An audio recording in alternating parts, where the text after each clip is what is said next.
Hey, friends, remember me?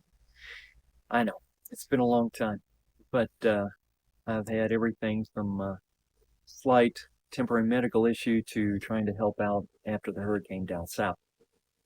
But I had a lot of video that I already recorded. I just couldn't edit it forever.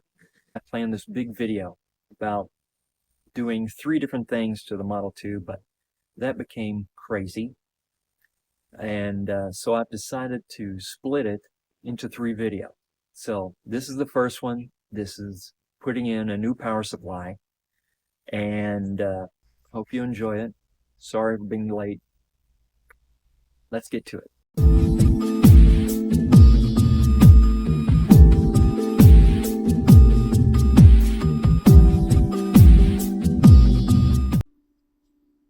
Hey folks, welcome back to the cave. And we've got the TRS-80 Model 2 back on the bench. It's because it's a favorite of mine. I always liked it because it looked so important. You know, when you were a kid, this is what looked like a computer that should be in a business. And chances are that's probably where it was. It probably wasn't at home. It didn't have a lot of fun stuff. It didn't have graphics. It ran on these giant 8-inch floppies. And it didn't have a lot of interest for kids, and probably the dads wouldn't let them touch it. But it did have a lot of upgrades. One was a high-res graphics board, and the bigger one was what was called the Enhanced Model 2. It was a two-board upgrade. They put in a new processor and memory board that turned the Model 2 into a Model 16. Now, there was only one caveat. The Model 2 has 8 slots. A normal Model 2 can have boards in 5 slots, but after that, you need a new power supply because you need a much greater output on the 5-volt line. Now, of course, I have the original power supply, and I'm going to have to do an upgrade. Let's get into what and why. Okay, onto the power supply. Now, it took me a long time to actually find out some information about the replacement power supply that was needed back then. And I finally found this document. This shows the original power supplies that would end in 80 or 81. I have the 81. And here's the two replacement power supplies for the upgrade. Notice there's very little change in the 24 volt, the 12 volt, the minus 12 volt. It actually goes down on the minus 12 volt on the upgraded items. But the big deal here is the 5-volt line. The original put out 8.6 amps. Replacement put out 13.6 or 13.4, but basically, 13 and a half. So I got a modern replacement. It's the only choice. Here it is. I got it from DigiKey. It is a QP200D, and it puts out pretty much all the same voltages I need. It puts out a 24, a plus and minus 12, and a 5. The only difference is, and here it is, the only difference is that this puts out 15 amps on the 5-volt line, and that's what we need. Everything else is within spec of what's needed to replace it.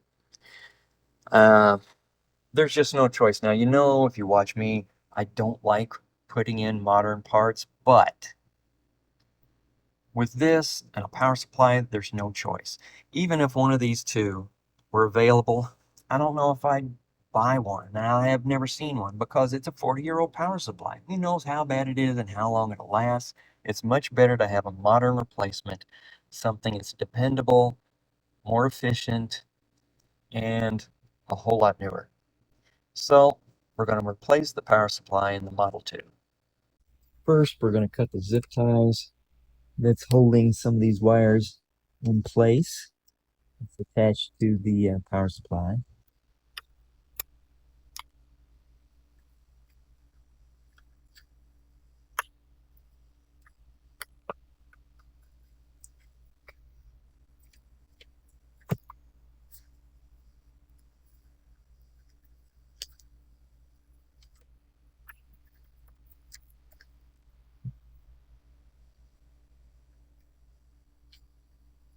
Now we're going to have to get the screws out of the metal frame that holds this to the base before we can take the power supply off of this back plane here.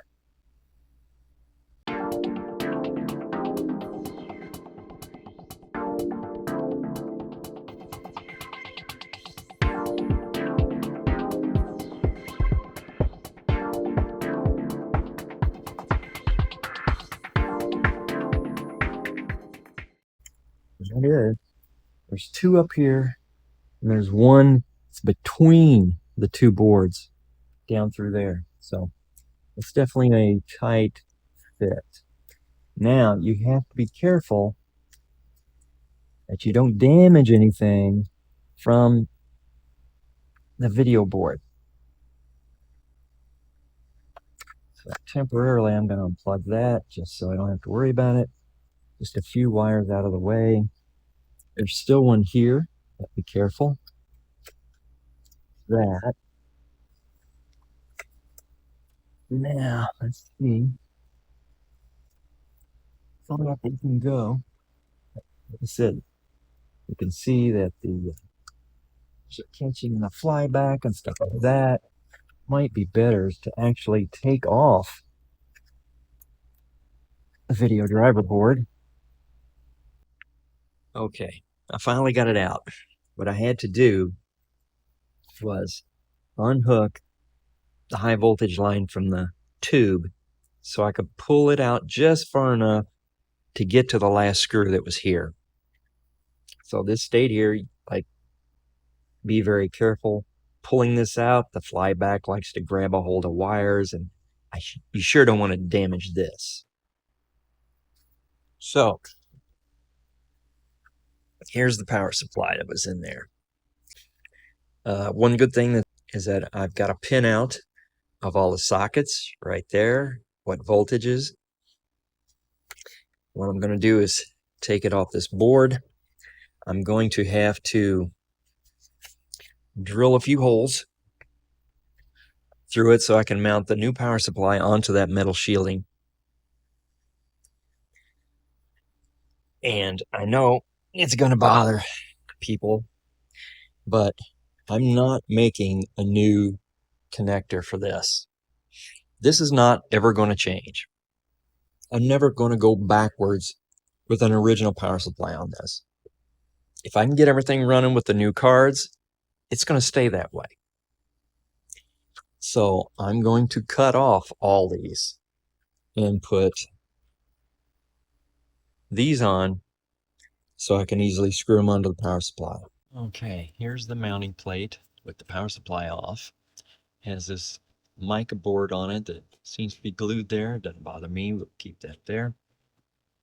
And here's what we're going to do. Now, in the system, it's mounted like this with the CRT board here and the power supply here and the wires coming off of it. So now I've cut out a lot of me trying to measure and get the holes right. I don't know about you, but I always end up screwing up at least once.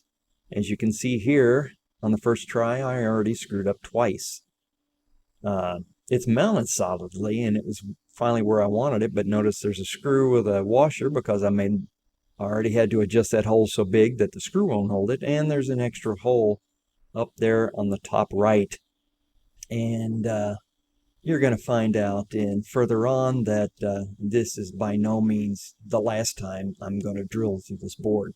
All right, here we go. Start with some commons. Cut them off here, get the most length I can.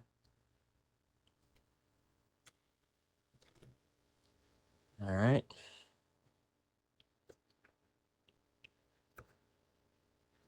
Since these were tied together, we're going to leave them that way when we put the connector on. Let's strip them down.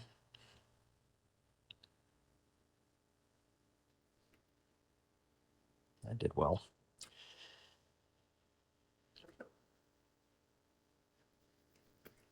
Okay, here's what I'm going to do. I'm not a big fan of these type of crimpers. The plastic crimps and then the metal doesn't. I'm going to make this a much better connection than those would do. First, I'm going to put on a piece of heat shrink. Then I'm getting rid of the plastic part.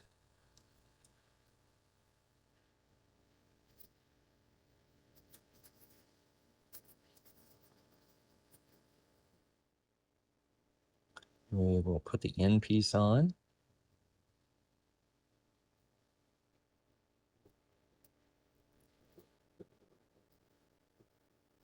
Okay. And then I'm going to solder it. All right, I'm going to see if I can crimp this a little bit first.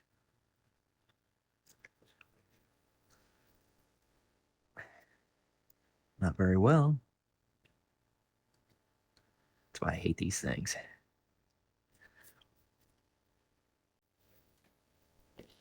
All right, now I got the heat shrink hopefully back far enough where it's not affected by me soldering this. We shall see. It's not good enough. I'm going to have to get that welded. That is not good enough. Okay. I had to get out the big boy. This just doesn't heat up fast enough.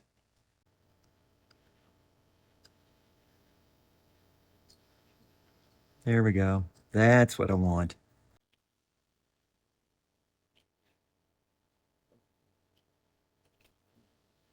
And there we go. A nice, safe connection. All right, it's going to take a while to do the rest, but you see what I'm about to do. So I'll come back when all this is done and has all the connectors on it. Okay, it's come out pretty well. I've got almost all the wires done, and I have one big thing left. Actually, two. I still got to do the power cord. That's going to be simple. It's this. This is the 5-volt line for the motherboard. This wire has to be upgraded to a 16 gauge. That's this. But what I've got to do is I've got to try to get the pin out of there so I can reuse it. So I've got to be very careful. I don't have whatever tool you used to be able to do. Of course, that's a Radio Shack thing. To be able to extract that pin easily. So I'm going to be doing a lot of work off camera, trying to find something that lets me get that connector out, carefully get the wire out of it so I can reuse it with a heavier gauge, and then we'll be very close to being done. All right, I got it out. You know what I did? I have a bunch of connectors. These are the ones I use for my solar panels. And this one happens to be the perfect size to be able to go down in there, tapped it with a hammer, spun it around, and the wire pulled right out. And that's awesome. There we go. It worked. I didn't tear it to pieces. I'll just spring out that little guy right there and put it back in, and that should be it on the hard end. Awesome. All right, that took a bit of time, but luckily I really didn't have any problems. It just took a while. Everything's got spade connectors on it now. The new 16 gauge wire is ready for the 5-volt. And here we got the power and ground lines. Now I just have to bring the power supply over, mount this on first, and we'll go from there. Okay, I skipped all the reassembly on the video, but I went to the most important part, where I find out that I mounted it wrong. The power supply is mounted too far forward on the metal frame, and the back of the casing is in the way. I'm going to have to disassemble it all again and remount it further back. Okay, we have success. I have to take it all apart, re-drill new holes, push this further back, but it can't be too far back because I'm going to take some wires and put them through in this direction. But it fits now. The mounting screws for the plate are now visible. It doesn't hit the case. Good job. All right, next, can't mount it because I've got to put all the wires in first. As you can see, they'd be impossible to reach the way they are. So, okay, here it is. Because I ended up moving the power supply back so it fit better, I ended up putting all the wires on this end anyway, except for the power lines and the ground line. I ended up having to make the ground line longer so that I could actually attach it to the power supply while it was tilted up. It was the only way to do it. So I'm going to put it back into place, screw down plate, and then I think we'll be ready to test it. Okay, everything's in place. I checked all the connections twice. Have only one screw holding the plate to the case though, in case something does go wrong. I only have one screw to take out, but the other two are just awesome to deal with. So I think we're going to take a chance here. Okay, one thing you didn't see was that I turned it on and it kicked the GFI that it was plugged into. This new power supply pulls just a little too much current for a fraction of a second on startup. So I put this on a different outlet so it won't be so hinky, and let's take a shot. No smoke. Disk access. We got a cursor. I think we might make it. Initializing on the disk. I think we've done it. First time. Usually make more mistakes than this. And there we go. Initialize on the diagnostic disk. That is awesome. Well, the next steps are going to be adding the boards I did this for in the first place. We've got the new processor boards over here that I'm still running a diagnostic on. Graphics boards coming up. And boy, I'm glad this is done though. Okay, like I said, that's the end of part one. But hope it was a little fun. It was for me simply because it didn't burn down the garage, so, or my office. So that's always a plus. So I've already got one other project already recorded. I just have to edit it. Thanks for watching.